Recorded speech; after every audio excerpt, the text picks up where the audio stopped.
नमस्कार, स्वागत है आपका और आप देख रहे हैं अपने यूट्यूब चैनल रीमेक इट बात। 1 तारीख को शिक्षकों को वेतन मिलने के दिखने लगे आसार। जी हाँ, कुछ ऐसे संकेत सामने आए हैं, इस तरह के पत्र सामने आए हैं, इस तरह के फॉर्मेट सामने आए हैं, आदेश सामने आए हैं, जिससे ये आसार बन रहे हैं कि अब शिक्षकों को 1 तारीख को वेतन मिल जाएगा।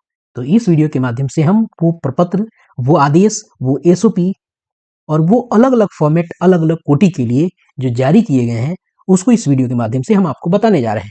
इस वीडियो के माध्यम से हम जानेंगे कि कैसे मैं ये कह रहा हूँ कि 1 तारीख को वेतन हमको मिल जाना लग रहा है। अब ये तय दिख रहा है। सबकी ज़िम्मेदारियाँ तय की गई हैं और उसके अलावा कौन-सा कार्य किस दिन तक कर लेना है और कौन-सा कार्य आपको किस टाइम फ्रेम में करना है, इस सब की ज़िम्मेदारी तय की गई है। उसके अलावा अगर वो कार्य उस समय टाइम फ्रेम में नहीं होता है, तो आपको कार्रवाई भी उस पे आपको दी हो जाएगी। तो चलिए इस वीडियो के माध्यम से हम आपको बताते हैं कि क्या पत्र है, कौन-कौन से फॉर्मेट हैं जो जारी किए गए।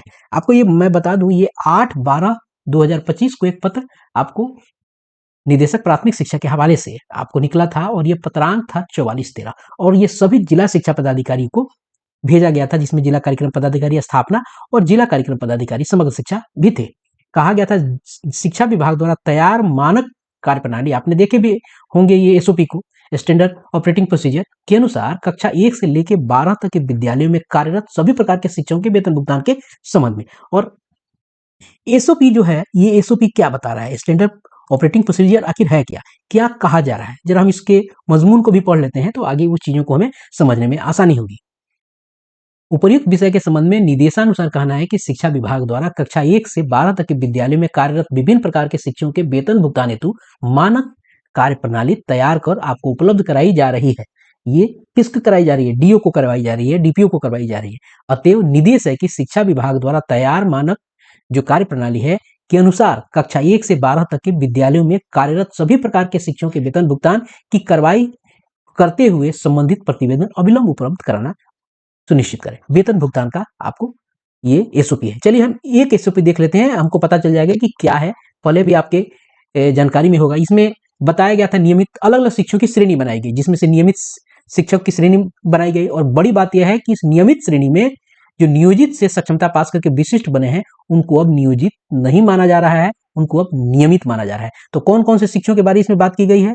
इसमें बात की गई है नियमित की, इसमें बात की गई है राज्य कोष से वेतन प्राप्त करने वाले नियोजित शिक्षक की यानी जीओबी से, इसमें बात की गई है आपको समग्र शिक्षा से नियोजित शिक्षक और नियमित वेतन मानने वाले स्नातक प्रशिक्षित शिक्षक, इन सबको आपको एसएसए से वेतन मिलता है। उसके अलावा और भी अल्पसंख्यक मदरसा संस्कृत विद्यालय के शिक्षक हैं, उनका है। उसके बाद इसमें उत्क्रमित विद्यालय के रात्रि प्रहरी की बात है। जरा हम देखते हैं कि क्या है एसओपी और नियोजित नियमित ये जो वर्गीकरण किया गया है, क्या है इसका आपको आधार। चलिए हम जरा देखते हैं नियमित में किसको रखा गया है, जरा इसे पढ़ लेंगे। नियमित, इसके अंतर्गत वेतनमान के पुराने शिक्षक, विद्यालय अध्यापक, विशिष्ट शिक्षक और राजकीय विद्यालय में के शिक्षक आते हैं।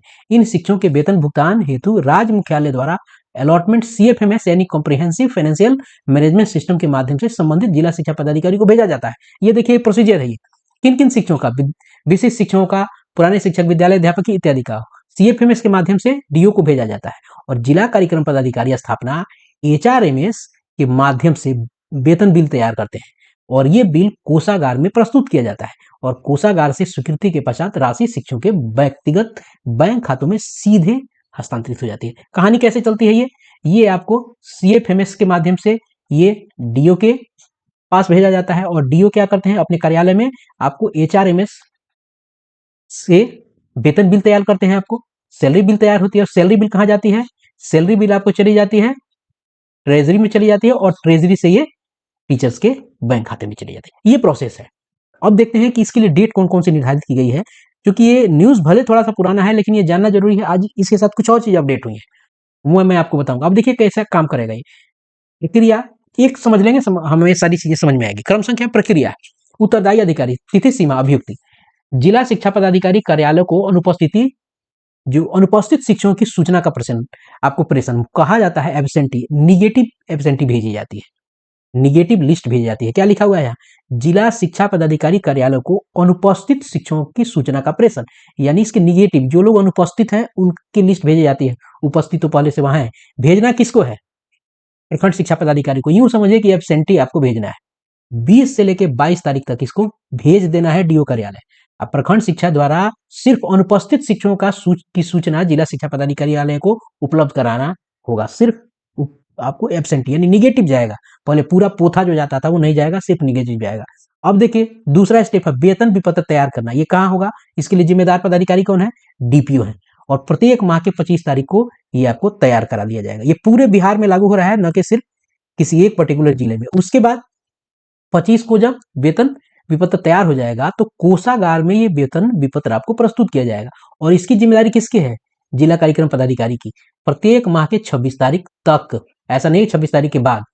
उसके बाद विपत्र पारित करते हुए भुगतान की स्थिति, और ये विपत्र जो भेजा जाएगा डीपीओ के अनुसार उसको स्वीकृति करके, और इसके लिए जिम्मेदार पदाधिकारी कोषागार पदाधिकारी हैं। और कब स्वीकृति अपनी उसकी कर देंगे? उसकी स्वीकृति वो कर देंगे 30 तारीख तक। और वेतन शिक्षकों के खाते में अंतरण यानी कोषागार पदाधिकारी और संबंधित बैंक के द्वारा प्रत्येक माह के 1 तारीख को। और यही स्थिति आपको हर जगह बन रही है। यही 20-22 से शुरू होता है कहानी और 1 तारीख आ जाएगा। जितने भी आप प्रकार के और श्रेणियों के शिक्षक के देखे हैं सब में यही कहानी है, इसलिए अगर उसको पढ़ूंगा तो वो दोहराव हो जाएगा। अब चलते हैं कि इसमें गति कैसे आई है।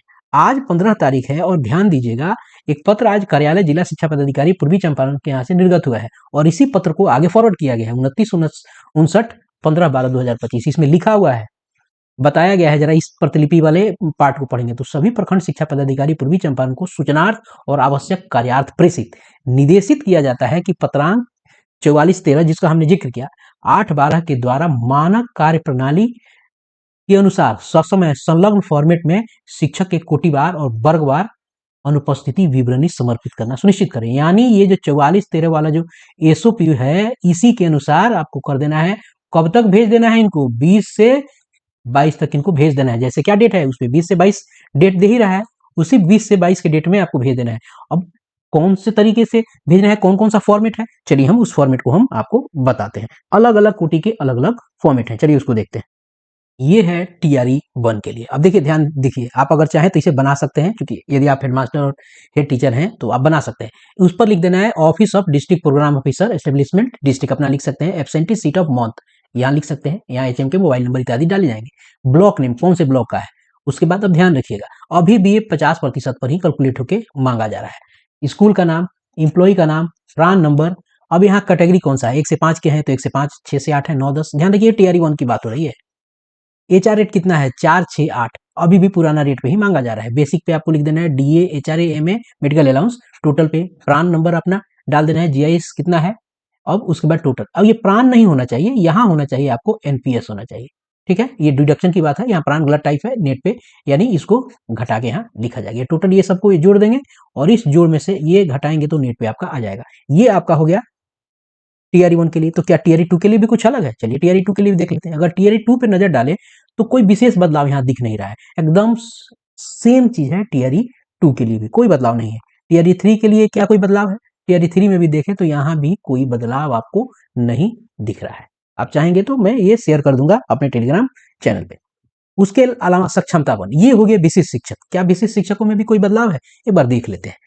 ऊपर की कहानी सेम है, यहाँ स्कूल नेम सेम है, एम्प्लॉय नेम भी है, प्राण है, यहाँ भी कैटेगरी आपको है, एचआरए यहाँ भी है, basic DA, HRA, MA total है, प्राण नहीं, एनपीएस, जीएस सेम कहानी है, लेकिन आपको अलग अलग देने पड़ेंगे, लिख के रखना पड़ेगा। आपको अगर सक्षमता का दे रहे हैं तो सक्षमता 1 लिखना पड़ेगा, सक्षमता 2 लिखना पड़ेगा, टीआरई 1 लिखना पड़ेगा, टीआरई 2 लिखना पड़ेगा। तो ये कहानी है सक्षमता 2। सक्षमता 2 में भी देखें तो सक्षमता 2 का भी वही आपको कहानी है। इसी फॉर्मेट में सैलरी स्लिप मांगी जा रही है और गति इसीलिए है कि एसओपी का दबाव है, ऊपर से दबाव है कि वेतन टाइम से मिले, इसलिए आसार बन रहे हैं कि 1 तारीख को वेतन आपको आपका मिल जाना है। तो इस वीडियो में इतना ही, मिलते हैं जल्दी ही नए कंटेंट और नई इन्फॉर्मेशन के साथ। अपना ख्याल रखें, जय हिंद।